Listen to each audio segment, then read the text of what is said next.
She didn't really remember things from what she said 5 minutes ago. It was suggested that Debra had early onset dementia. Methodist The Woodlands was instrumental in helping us find what was wrong. I noticed I was getting really bad headaches, especially when I would bend over. I had fluid coming from my ear, my nose. I had pain in my back.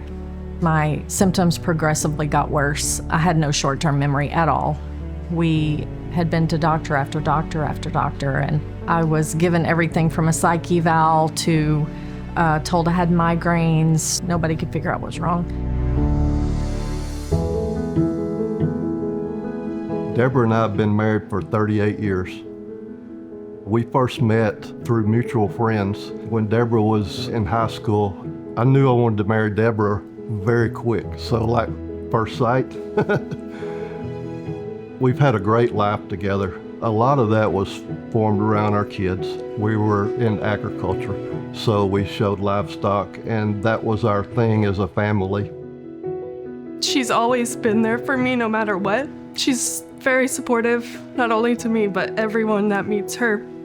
To know her is to love her.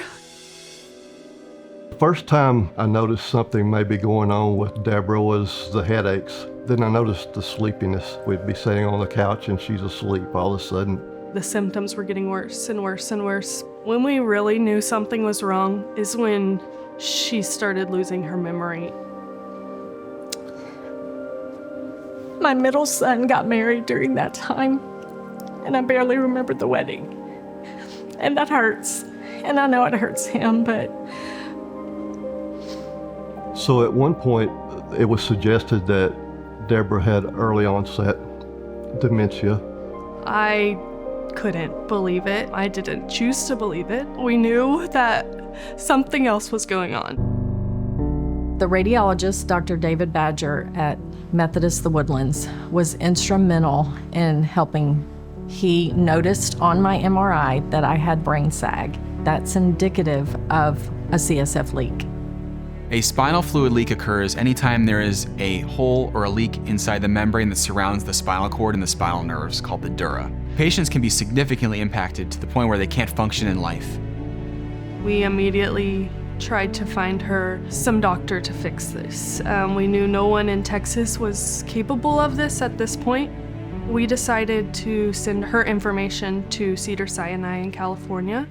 It was a pretty big surgery. It was, he had to, cut through some bone, some muscle. I remember just sitting with her after her surgery in her room, and it was like I had my mom back. I had sparkle back, and I could remember things, and I was there. We had that done in 21, and then I had another leak last year. Looking back, it was all a God thing because it led us to Dr. Yaeger. In my field of endovascular neurosurgery, we are starting to develop minimally invasive ways to treat these spinal fluid leaks through an endovascular approach. When we identify a leak, we're able to go in with a catheter, and we go to the source of the leak, which is usually into a vein, and we're able to embolize that vein to prevent spinal fluid from leaking into that vein. It does the same thing as doing an open surgery, but we don't have to make any incisions, and the patient goes home later the same day. When I spoke to Debra, I had mentioned we could do the open surgical technique, or we could try this endovascular technique. And thankfully, Debra had enough trust in me to allow me to do this procedure for the first time on her. Even though this was the first procedure that had been done at Methodist, I felt very secure in the process. He was able to fix me. I went home that day. This one was definitely a quicker recovery. It was almost immediate. We know now that people that are suffering with this can be helped. You were the first, and then we had a couple after that. We're kind of still working it out, and now it's just like, now it's a machine. My colleagues and I in neurosurgery and in neuroradiology are starting a program specializing in patients with CSF leaks. The feeling of treating patients with this problem in this fashion is unbelievable. I mean, this is why we wake up and do what we do. I am very proud of Debra. Having people understand this disease and being able to help someone, that is her heart. Every day in clinic, I'm getting at least one person, and it's like before you, it wasn't even a thing.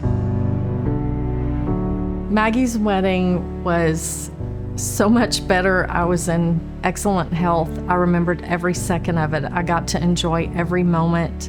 I'm excited now because we're going to get to build a new life together. We bought some property in Madisonville, and we want to build there where everybody and anybody can come and just share good times with us. There may be more patients out there who are suffering from spinal fluid leaks. The numbers are about 1 to 5 in every 100,000 people. I think it's actually a little more common than that. I think it's just underdiagnosed. The biggest thing I want people to learn from this is they don't have to be alone. There is so much help out there. You just have to get the proper diagnosis. If you're supporting a loved one through this, it's worth to go down and stand beside them all the way through this. It will pay off in the end. I'm glad to be the first patient and to help get his program started.